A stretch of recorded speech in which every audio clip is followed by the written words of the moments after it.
जय श्री राम गुरु जी। जय श्री राम। बालाजी महाराज का आशीर्वाद बना रहे। जय श्री राम। गुरु जी, भक्तों का प्रश्न है कि जब हम पूजा करते हैं तो हमारा शरीर क्यों हिलता है? बहुत ही प्यारा सवाल किया आपने। आपने सवाल किया कि पूजा करते वक्त हमारा शरीर क्यों हिलता है।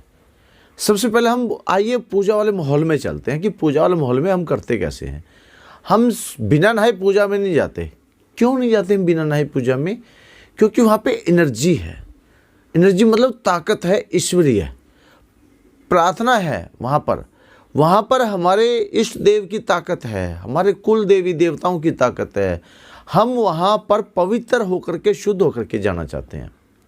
तो सबसे पहले हम पवित्र होने का मतलब क्या होता है? हम नहाते हैं, फ्रेश होते हैं, और उसके बाद जैसे ही नहाते हैं तो हमारे शरीर पर एक एनर्जी वास करती है, और उस एनर्जी को सात्विक एनर्जी बोलते हैं।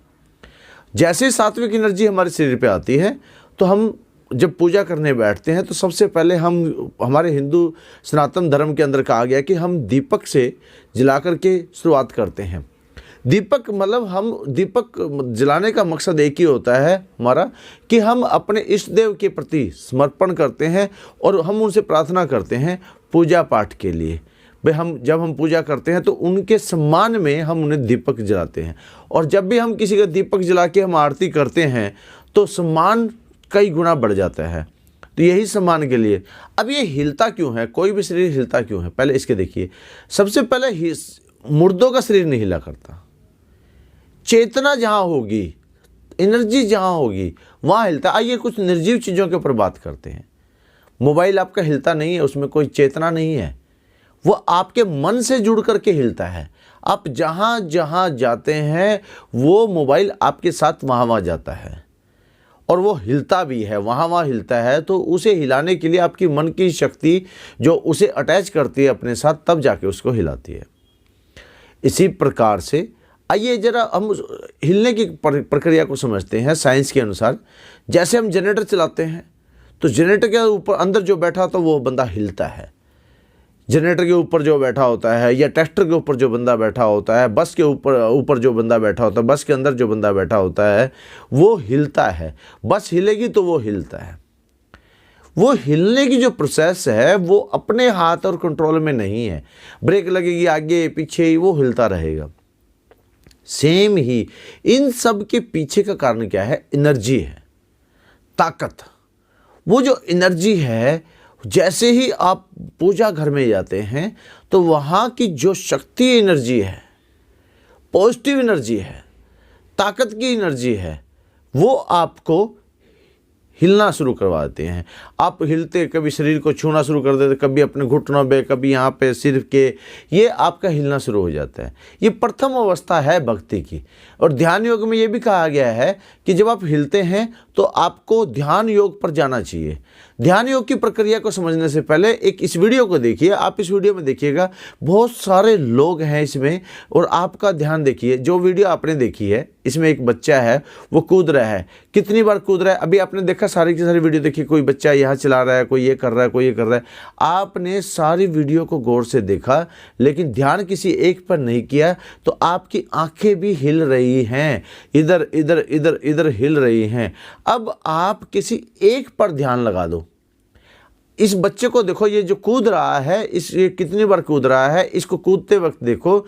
आपका ध्यान इस बच्चे पर जब आ गया तो आपको ये समझ में आ गया कूद रहा है, कितनी बार कूद रहा है। अब आपको और वीडियो नहीं दिखेंगी, आपकी आंखें स्थिर हो गई हैं, और आपकी आंखें स्थिर होने के बाद उस बच्चे की गिनती करने लगी हैं। महाभारत के अंदर भी गुरु द्रोणाचार्य को जब अर्जुन से पूछा गया कि तुम्हें क्या दिखाई दे रहा है, तो अर्जुन का ध्यान योग बड़ा स्टिक था। जब गुरु द्रोणाचार्य ने अर्जुन से पूछा कि अर्जुन तुम्हें क्या दिखाई दे रहा है, तो अर्जुन ने साफ कहा, गुरुवर मुझे केवल चिड़िया की आंख दिखाई दे रही है। यहाँ पर यह बात बताई जाती है, और इसी ध्यान योग की वजह से अर्जुन जो बने हैं वो इस संसार के सर्वश्रेष्ठ धनुर्धर बने हैं। आपको भी जब बालाजी महाराज, हनुमान जी, जब या आपके इष्ट देव, आपके कुल देवी देवता जब आपके ऊपर कृपा देने चलते हैं, तो वो आपको इस संसार में सबसे ऊंचे और सर्वश्रेष्ठ बनाना चाहते हैं। जिसके लिए वो आपकी परीक्षाओं से आपको मजबूत करते हैं। ध्यान योग के माध्यम से वो आपको लेते हैं। ध्यान योग से भक्ति योग आता है। जिस प्रकार से आप देखिए, जिस टाइम आप पूजा पाठ करने बैठते हैं तो पूजा पाठ करते वक्त हनुमान चालीसा में कहा गया है, मन कर्म वचन ध्यान जो लावे, संकट से हनुमान छुड़ावे। यहाँ पर मन का मतलब क्या कहा गया है? आप जब पूजा करने बैठते हैं तो आप देखते होंगे आपका मन सबसे पहले भटकता है।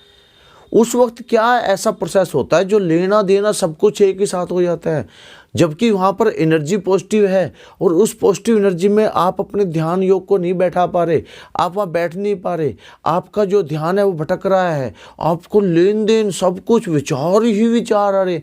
ये जो विचारों का आना है ये आपको रुकावट और बाधाएं ही तो हैं। इन बाधाओं से मुक्त होने के लिए ध्यान योग होना जरूरी है।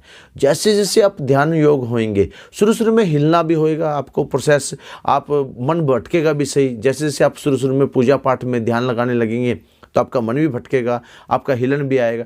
कई बार तो ऐसी स्थिति आएगी आपको उबासियाँ आनी शुरू हो जाएंगी, आपको बोरियत महसूस होने लगी। कई बार आप दोहरा विचार बैठे यहाँ पे और पूजा करेंगे, कई बार आपको बैठे यहाँ पे हो, किसी का लेन देन कर रहे हो, किसी का कुछ और पता लगे, आप पूजा भी करेंगे। वो दो चीज़ें क्या है जो काम कर रही हैं? ये दोनों चीज़ें ध्यान रखिए, इन दोनों चीज़ों को एक ही चीज़ पर फोकस करना होता है, वो होता है ध्यान योग।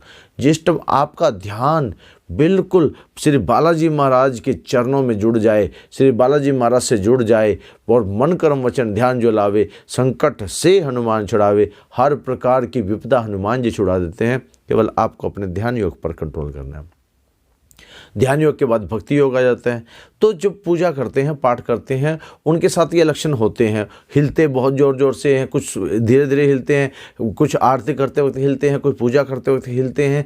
एनर्जी तो आती है, एनर्जी तो होती है वहाँ पर पूजा की एनर्जी, देवी देवताओं की एनर्जी, वो एक पूरा पॉजिटिव एनर्जी से भरपूर होता है। और वहाँ जाके हिलना स्वाभाविक है और हिलने के साथ साथ मन का भटकना स्वाभाविक है। मन भी भटकेगा, आपका ध्यान भी भटकेगा। और आपके साथ सबसे बड़ी बात होने वाली क्या है, वहाँ पे आपको कई बार ऐसी सिचुएशन भी आएगी, आपको नींद भी आने लगेगी, ये और उबासी भी आएगी। ये इन चीज़ों के संकेत हैं कि जिस टाइम आपको उबासी आ रही है तो आप, उबासी पता कब आती है? उबासी तब आती है जब आप बोर हो रहे होते हो किसी चीज़ से, और जब आप बोर हो रहे हो तो उबासी आएगी, और जब आपका ध्यान नहीं होगा तो भी उबासी आएगी। और इसी प्रकार से नींद भी तब आती है जब आप कोई अच्छा काम करने चले हो तो आपके जो ये ब्रेन है, ये तो ताकत है दिमाग, ये बंद कर देता है।